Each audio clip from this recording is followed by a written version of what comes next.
Hey, how's it going everyone? This is Anthony from Anthony's Customs, and for this review we are looking at the Marvel Legends Kree Soldier. This guy was in a 2-pack with... who was he in a 2-pack with? Maybe a Skrull?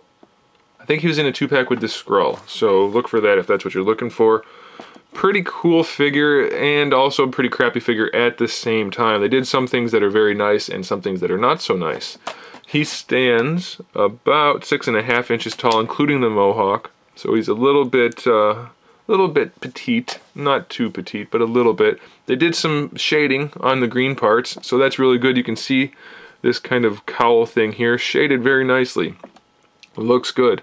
Silver paint, no shading, doesn't look so good. Emblem on the chest would have been good, but you can see some silver poking through. Otherwise, they did a good job with that. They did some unique things in that they gave him hinges on his wrists. I don't think they've used these wrists or on these hands on any other figure. I can't think of any off the top of my head. But that's pretty cool that they included hinges. They don't normally do that, or at least they haven't for a long time. Hinges and swivels. So that's kind of nice. I like that. I like that a lot. They gave him an alternate head so you can have the blue face or the flesh tone face. The flesh tone has the lips painted on nicely. Blue face is all blue but still looks pretty cool. And then they gave him a belt that holds his gun, which it does, but the weird thing is they gave him a lefty trigger hand and the belt holster that holds the gun in the opposite direction, so it's meant for a righty. So that's a little bit weird. The gun has to go in that way. That's one of the things that's not so great. As far as articulation goes, we have a ball peg for the head and then a hinge, so that's pretty good. Nice little sculpted detail in the cowl there, that's nice. Pretty good range of motion there. This is soft, so it's not going to get in the way of the articulation.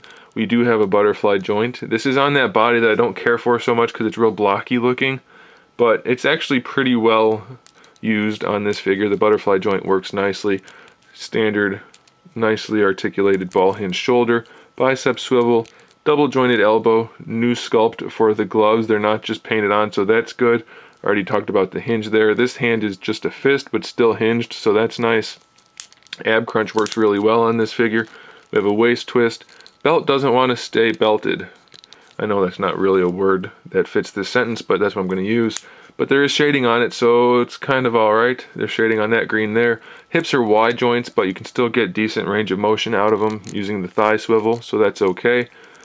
Double jointed knees, nice range of motion. They sculpted the boots, little extra detail that they painted in there and sculpted in there, so that's always appreciated when they sculpt the boots in, and then they even add extra detail. I'm always for that. Then we have the ankle, which is not good. The foot is a really weird shape.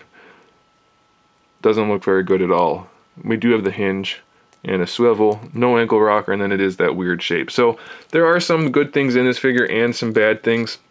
It's the only Kree we've ever gotten, so if you're looking for a Kree figure, you better buy it, because this is the only one. Unless we're going to get more, this is it. So I think I have to recommend it. It doesn't do enough bad things to make me not recommend it. So I just noticed this is kind of uneven. This is a lot longer than this one, but that's not a horrible deal, I guess. It's still pretty cool. I like that head sculpt a lot too. Nice job. Okay, there it is, guys. Thanks for watching. Make sure you subscribe to the channel for more figure reviews, custom figures, and other fun stuff.